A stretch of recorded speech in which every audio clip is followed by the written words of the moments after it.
Hi. Now, I know the answer. എനിക്ക് ഉത്തരം അറിയാം.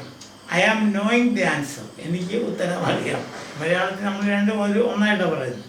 പക്ഷേ I am knowing the answer നമ്മൾ ഇംഗ്ലീഷിൽ പറയുമ്പോൾ അത് തെറ്റാണ്. കാരണം ഈ വെർബ് നോ എന്ന് പറയുന്നത് അതുപോലെ തന്നെ നോ, അണ്ടർസ്റ്റാൻഡ് മനസ്സിലായി എന്ന് പറയുക, റിമെമ്പർ ഓർക്കുക, ബിലീവ് വിശ്വസിക്കുക, ഫോർഗെറ്റ് മറന്നു പോവുക, വാണ്ട് വേണമെന്ന് പറയുക, നീഡ് ആഗ്രഹിക്കുക, നീഡ് ലൈക്ക് ഇഷ്ടപ്പെടുക, ലവ് സ്നേഹിക്കുക, ഹെയ്റ്റ് വെറുക്കുക, പ്രിഫർ ഒന്നിനേക്കാൾ മറ്റൊന്നുള്ളത് നല്ലതെന്ന് പറയുക, ഓൺ സ്വന്തമാണെന്ന് പറയുക, ബിലോങ് ഓൾസോ സ്വന്തമാണെന്ന് പറയുക, മീൻ അർത്ഥം, ഇങ്ങനത്തെ കുറേ വാക്കുകളുണ്ട് ഇംഗ്ലീഷിൽ. ഇങ്ങനത്തെ കുറേ ക്രിയകളുണ്ട്.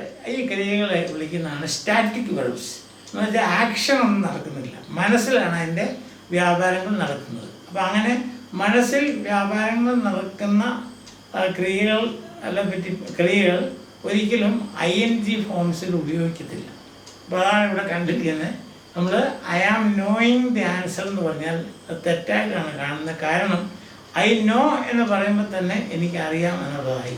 പിന്നെ ഞാൻ നോയിങ് ഇങ്ങനെ തുടർന്നുകൊണ്ടിരിക്കേണ്ട, എൻ്റെ അറിവിങ്ങനെ തുടർന്നുകൊണ്ടിരിക്കേണ്ട ഒരു കാര്യമില്ല. അതുകൊണ്ടാണ് I am knowing the answer എന്നുള്ളത് തെറ്റായിട്ടും ഐ നോ ദി ആൻസർ എന്ന് പറയുന്നത് ശരിയാണെന്ന് പറയുന്നത്. മനസ്സിലായോ? ഇപ്പം ആക്ഷൻ വെർബ്സും സ്റ്റാറ്റിക് വെർബ്സ്. ആക്ഷൻ വെർബ്സ് എന്ന് പറഞ്ഞാൽ പ്രവൃത്തി നടക്കുന്നല്ലേ. Run, jump, walk, talk, wash, write, tell, say ഇതൊക്കെ ആക്ഷനാണ്. അപ്പോൾ അങ്ങനെയുള്ള ക്രിയകളുടെ അവസാനം നമുക്ക് ING ചേർക്കാം. നമുക്ക് പറയാം she is running, they are walking, we are playing പറയാം. പക്ഷേ we are understanding, we are remembering, we are believing ഇങ്ങനെ പറയുന്ന സ്റ്റാൻഡേർഡ് ഇംഗ്ലീഷിൽ കറക്റ്റ് അല്ല. ക്ലിയർ ആയല്ലോ? അപ്പം കണ്ടിന്യൂസ് ഫോം അല്ലെങ്കിൽ ING ഫോംസ് ഉപയോഗിക്കണമെങ്കിൽ സ്റ്റാറ്റിക് വെർബ്സിനാണ് ഉപയോഗിക്കുന്നത്.